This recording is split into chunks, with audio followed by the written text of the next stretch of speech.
हरे कृष्णा। कल राधा कुंड की पुण्य आविर्भाव तिथि था।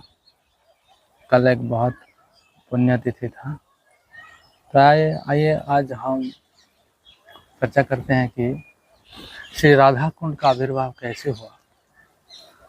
तो नेक्टर ऑफ इंस्ट्रक्शंस जो कि रूप गोस्वामी में लिखे हैं, वहाँ पे बताया जाता है कि वैकुंठ से भी श्रेष्ठ है मथुरा धाम, क्योंकि मथुरा धाम में स्वयं भगवान श्री कृष्ण ब्रजेंद्र नंदन कृष्ण वहाँ पे आविर्भाव हुए थे, जो कि अगम्य है, दुर्लभ है, जिनका दर्शन की दुर्लभ है। योगी लोग जन्म जन्म युग युग तक उनका ध्यान करते हुए भी उनका दर्शन दुर्लभ होता है।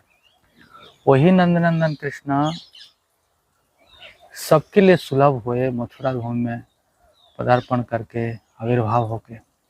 इसलिए वैकुंठ से भी दुर्लभ माना जाता है मथुरा धाम को। मथुरा से भी श्रेष्ठ है वृंदावन, क्योंकि वृंदावन धाम में भगवान प्रेम का रस का आस्वादन किए थे गोपियों के साथ, और वहाँ पे बहुत सारे लीला किए थे। उनका पद रज ये वृंदावन धाम में कण कण में विद्यमान है। इसीलिए वृंदावन धाम मथुरा से भी बहुत श्रेष्ठ है। और वृंदावन से भी श्रेष्ठ है गोवर्धन। क्योंकि भगवान ने अपने छोटे से उंगली से गोवर्धन को उठाए थे, तो इसलिए गोवर्धन वृंदावन धाम से भी श्रेष्ठ है।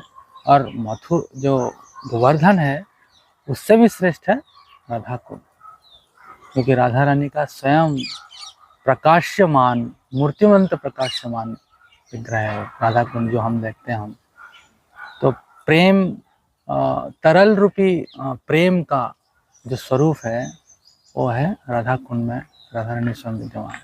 और सबसे प्रिय जगह है, कृष्ण का सबसे प्रिय जगह है वो है राधा कुंड है।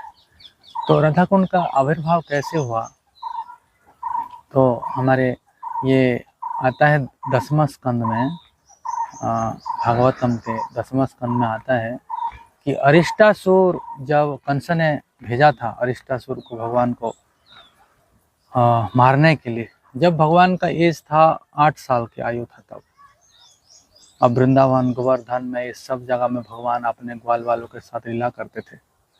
तो उसी समय अरिष्टासुर एक बैल का, विराट आकार का बैल का रूप लेके भगवान के प्रति आक्रोश भाव से लेकर आक्रमण करने के लिए आया।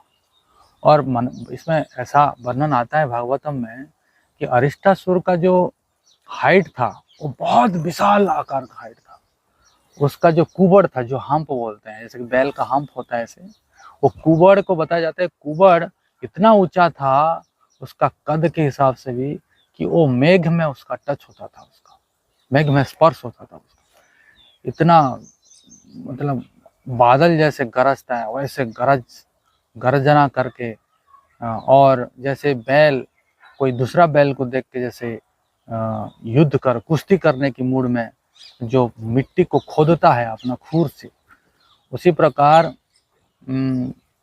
कृष्ण को देख के उसको इतना गुस्सा आया कि अपना खूर को मिट्टी में इतना खोद खोद के धूल उड़ा दिया पूरा, और गर्जना करके भगवान के तरफ जब आक्रोश भाव से आक्रमण किया, तो भगवान ने उसका सींग को पकड़ के बहुत दूर तक उसको फेंक दिया, मूर्छा हो गया। फिर वहां से उठ के आया और भगवान को जैसे आक्रमण किया, तो भगवान ने आक्रोश भाव से, बताया जाता है उसको, जैसे कि एक धोबी कपड़े को, भीगा हुआ कपड़े को जैसे अचाड़ता है पत्थर में, उसी प्रकार भगवान ने उसको सींग को पकड़ के अचाड़ के उसको मार दिए, और मल मूत्र त्याग करके नाक कान आँख में से रक्त की धार प्रवाहित हुआ, और वहाँ पे अरिष्टासुर का वध हुआ। अरिष्टासुर का वध होने के बाद गोपियां लोग, और खास करके राधा रानी ने उनसे, कृष्ण से बोले कि देखिए आप गोविंद नाम से विख्यात हैं, गोविंद जो कि गोपाल के नाम से विख्यात हैं, आपका धाम भी गोकुल धाम है, जिनका कुल की गो नाम से विख्यात है, जो गो नाम से नामित है, और गाय आपको इतना प्रिय है, फिर भी आपने गाय का हत्या किया, तो आप इस पाप का भागीदारी होंगे और इस पाप का आपको मोचन करना पड़ेगा। कृष्ण ने बोले कि देखो मैंने गाय नहीं मारा, वो असुर एक बैल के रूप में आया था और उसका मैंने वध किया, इसमें कोई दोष नहीं है। राधा रानी ने बोले कि जो भी हो जैसे भी हो, अपने गाय का ही वध किया है, इसको आपको पाप लगा और इस पाप के कारण आप उसको पाप का मोचन करना पड़ेगा और उसका प्रायश्चित करना पड़ेगा। कैसे प्रायश्चित करना पड़ेगा? लेकिन आपको जितने सारे पृथ्वी में जितने सारे भी पवित्र नदियाँ हैं, वहाँ पे जाके स्नान करके फिर आपका पाप मोचन होगा, प्रायश्चित होगा। इस पाप का कोई प्रायश्चित नहीं है। तभी हम आपसे बात करेंगे, नहीं तो नहीं। तो कृष्ण ने बोले कि देखिए, वृंदावनम त्यजेत एकम पदम न गच्छति। मैं वृंदावन को त्याग करके एक पद भी, एक पांव भी मैं आगे नहीं बढ़ सकता। भगवान बोलते हैं कि वृंदावन में त्याग नहीं कर सकता। तो भगवान अगर मैं बाहर नहीं जाऊंगा तो फिर ऐसा करते हैं कि सारा नदियाँ जितना भी है सबको यहाँ पे बुलाएंगे। ठीक है, राधा ने आपने आदेश दिया तो ऐसा ही करेंगे, मगर मैं बाहर नहीं जाऊंगा, सारे नदियों को सबको इधर बुलाएंगे। भगवान स्वराट हैं, इंडिपेंडेंट हैं, कुछ भी कर सकते हैं। अपने माता पिता को जब बुद्ध काल में उन्होंने सोचे कि हम भी तीर्थाटन में इधर उधर जितने भी प्रयागराज हो, केदारनाथ, बद्रीनाथ, हर वानप्रस्थ के समय पे हर आदमी को तीर्थाटन करने की विधि है शास्त्र के अनुसार। तो नंद बाबा और यशोदा माता ये लोग भी सोचे कि हम लोग भी जाएंगे, तीर्थाटन करेंगे और व्रत करेंगे, तपस्या करेंगे। तो भगवान को जब पता चला तो भगवान ने बोले बाबा आपको जाने की जरूरत नहीं है, सब धाम यहाँ पे विद्यमान करेंगे। इसलिए हाथ जोड़ के केदारनाथ, बद्रीनाथ, गंगोत्री, यमुनोत्री, पुष्कर राज सब यहाँ पे ब्रजमंडल में विद्यमान है। भगवान की अशेष कृपा के कारण जो वृंदावन में, जो सारे जगत में है वो वृंदावन में है, और जो वृंदावन में नहीं है वो कहीं पे भी नहीं है। वृंदावन धाम की जय। तो भगवान ने सारे नदियाँ सारे को सब बुलाए, और गंगेश्च जमुने चैवा गोदावरी सरस्वती नर्मदे सिंधु कावेरी जलेस्मिन सन्निधि कुरुम। जो मंत्र, पवित्र मंत्र, जल को पवित्र करने के लिए जैसे बताया जाता है, वैसे भगवान ने सब नदी का आह्वान किए। मूर्तिमंत विग्रह स्वरूप लेके हाथ जोड़ के भगवान के सामने खड़े हो जाए पुष्कर महाराज। पुष्कर महाराज बोले कि मैं पुष्कर देवता हूँ, मैं पुष्कर राज हूँ, और मैं आपके सामने समूर्तमान खड़ा हूँ, आपके सेवा में मुझे आज्ञा दीजिए, मैं आपके लिए क्या सेवा कर सकता हूँ। जो तीर्थराज है कौन है? प्रयाग, स्वयं हाथ जोड़ के खड़े हो गए, मैं आपके सामने खड़ा हूँ, आप मेरे को आदेश दीजिए, मैं आपको क्या सेवा कर सकता हूँ।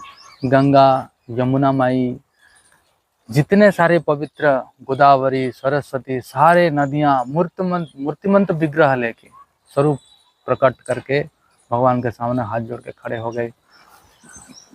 भगवान तब क्या किए, अपने पैर की एड़ी से ऐसा जोर से एक जमीन पे ऐसा एक आघात किए कि बहुत बड़ा एक गड्ढा हो गया, बहुत बड़ा गड्ढा हो गया। और बाद में सबको आवाहन करने के बाद जब आए तो सब देवादेवी लोग, जो जितने सारे पवित्र नदियाँ थे, समुद्र, सब आ गए, और भगवान बोले कि आप इस कुंड पे विराजमान हो जाएंगे।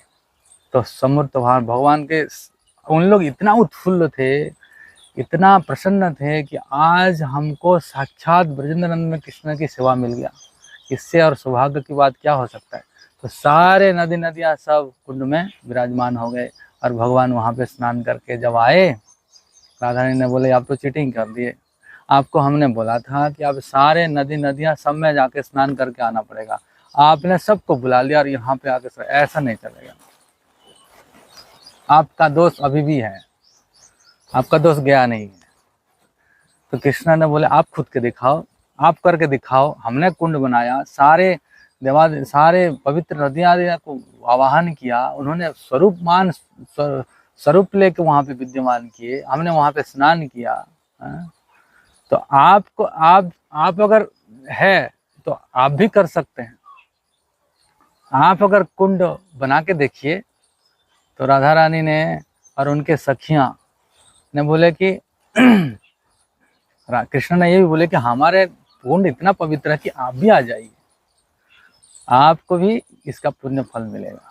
तो जो पाप करते हुए देखता है उसको भी पाप मिलता है। कृष्ण बोले कि जो पाप कर रहा है और जो देख रहे हो आप पाप करते हुए, तो उसको भी पाप मिलता है, पाप का भागीदारी होता है। तो चलो आपको भी पाप की भागीदारी है, चलो आप भी इसमें स्नान करिए ताकि आपका विमोचन हो जाएगा। तो ये भगवान और उनके अंतरंगी शक्तियाँ का लीला है ये है। तो ये लीला के माध्यम से स्वयं राधा रानी के कृपा पात्र जैसे सारे जीव जंतु प्राप्त करे राधा कुंड के माध्यम से, ये इसलिए भगवान ने रचे। अरिष्टासुर तो एक माध्यम था, मगर इसके माध्यम में राधा कुंड का जो प्राकट्य होना था या जो दिव्य तिथि में, तो ये भगवान का लीला है। तो राधा रानी ने अपने बोले कि आपके कुंड में हम स्नान नहीं करेंगे, हम अपना कुंड बनाएंगे।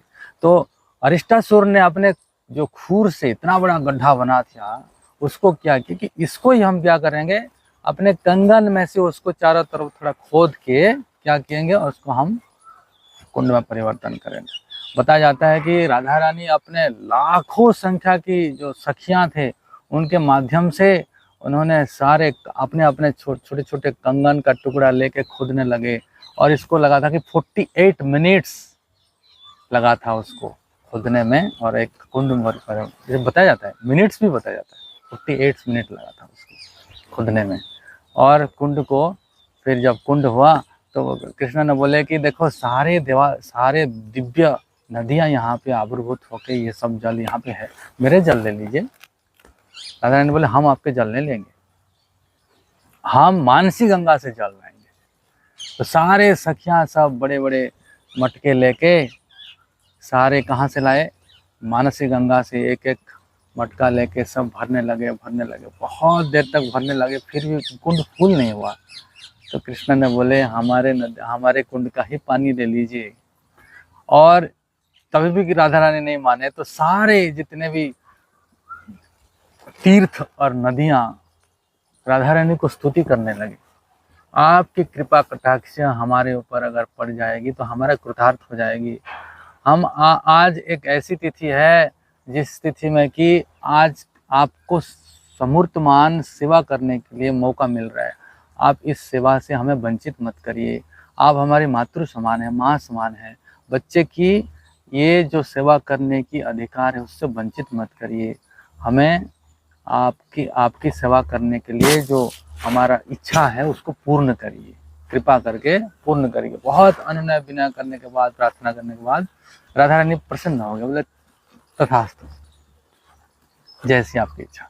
तो सारे जितने भी नदियां थे, तीर्थ थे, कुंड थे, सब उत्फुल्ल होके सब राधा कुंड में प्रविष्ट किए।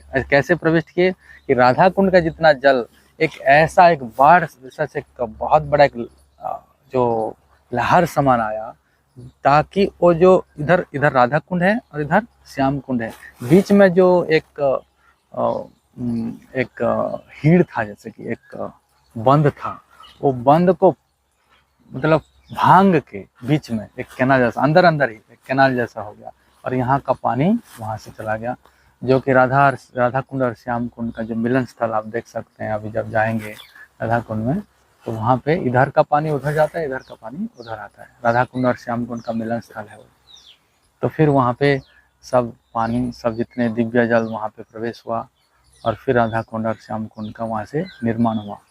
ये निर्माण होने के बाद भगवान अप्रकट हो गए, सारे उनके परिकर सब अप्रकट हो गए। उसके बाद परीक्षित महाराज के जो बेटा था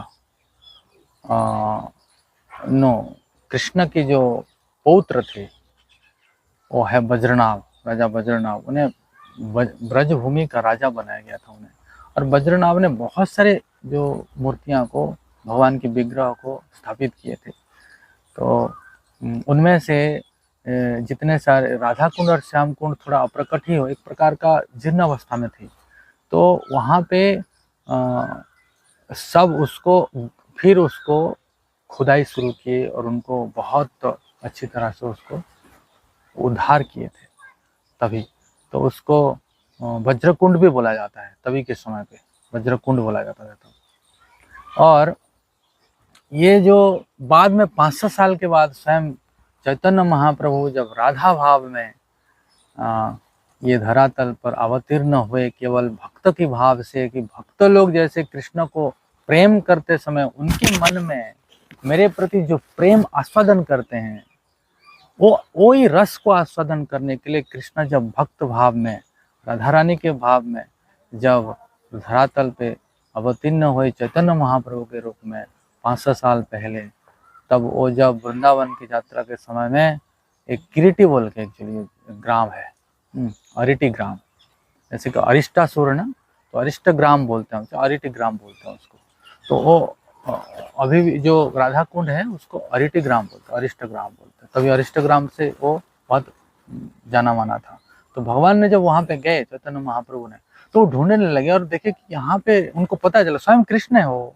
तो कृष्ण जब आए थे वृंदावन में, तो जहाँ जहाँ पे उन्होंने खुद ने लीला किया था, वो सब जगह को पूर्ण पुनरुद्धार किए थे।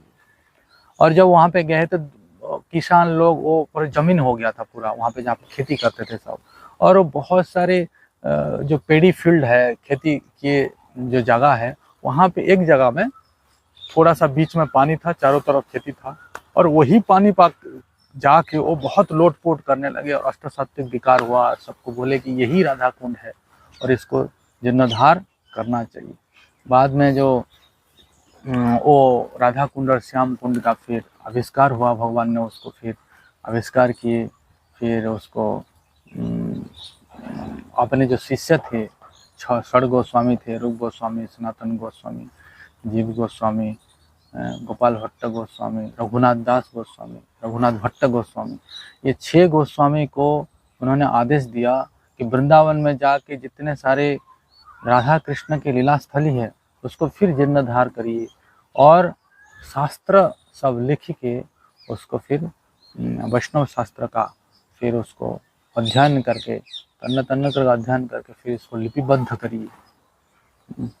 तो ये 6 गोस्वामी में से जो रघुनाथ दास गोस्वामी है, उनको एक गिरिराज जी की एक विग्रह और दे के चैतन्य महाप्रभु ने उनको गोवर्धन में वास करने का आदेश दिया। और फिर गोस्वामी लोग ने विभिन्न प्रकार का जो ग्रंथ है उसको लिखने में और जो लीला स्थली को जीर्णोद्धार करने में ही अपना जीवन उसमें ही बिता दिए थे। तो रघुनाथ दास गोस्वामी जब वहाँ पे राधा कुंड के तलहटी में, उनका भजन कुटीर भी है, आप जब जाएंगे तो वहाँ पे दर्शन कर सकते हैं कि रघुनाथ दास गोस्वामी जहाँ पे वहाँ पे भजन कर रहे थे, वहाँ पे राधा कुंड थोड़ा सा ही बस एक पानी का एक छोटा सा एक बोल सकते हैं कि गड्ढा में थोड़ा सा पानी था, बस इतना ही पता था, मगर पता था कि ये राधा कुंड है। जिस विशाल आकार से हम अभी कुंड का निर्माण हुआ देखे हैं, ये केवल रघुनाथ दास गोस्वामी का अशेष कृपा से ही हुआ है। तो रघुनाथ दास गोस्वामी वहाँ पे जब भजन करते थे तो पूरा जंगल ही जंगल था, वहाँ पे जंगल ही जंगल था। तो उनको कोई देहात्म बुद्धि नहीं था, भगवान के नाम में इतना तल्लीन थे, लीला में इतना तल्लीन थे कि राधा कुंड में जब वो स्नान करने आते थे या वहाँ पे भजन करते थे तो वहाँ पे शेर बगल में पानी पिया होता था। धूप में खड़े, धूप में बैठे बैठे भगवान के नाम जप करते थे तो स्वयं राधा रानी उनके ऊपर चुनरी उड़ाते थे, इतना प्रेम करते थे भगवान। और जहाँ पे शेर वहाँ पे पानी पीता था तो कृष्ण बांसुरी लेकर वहाँ पे खड़े थे कि कहीं ना मेरे भक्त को चोट ना पहुंचे।